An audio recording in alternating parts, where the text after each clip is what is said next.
Le secteur minier en grande difficulté en Afrique du Sud. 12 000 à 19 000 emplois pourraient être supprimés d'ici la fin 2015.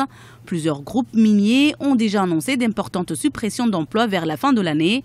Une situation qui a provoqué une réunion de crise pour tenter de sauver le secteur au niveau du gouvernement.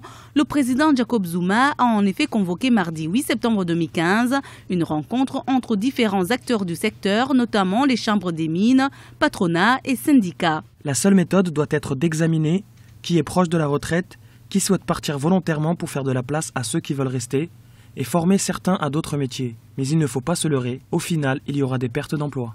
Le secteur minier sud-africain emploie près de 440 000 personnes et constitue plus de la moitié des exportations du pays.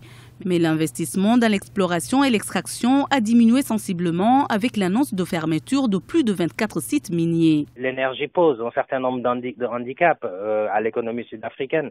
Ça fait perdre en moyenne un point en croissance.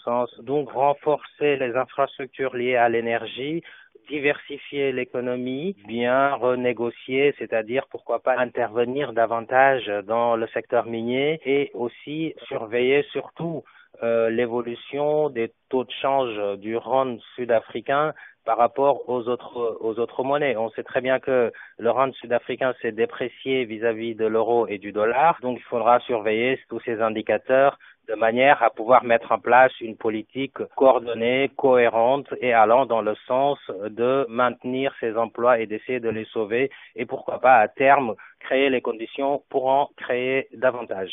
À l'issue de la réunion, quelques pistes pour faire face à cette crise ont été évoquées. Il s'agit notamment de réduction d'effectifs, du gel des salaires, de l'arrêt des grèves et de la formation à d'autres métiers. Cette crise du secteur minier met dans une situation inconfortable le président Jacob Zuma, qui avait promis lors de son élection de créer 6 millions d'emplois et de réduire le chômage, qui touche près de 25% de la population active.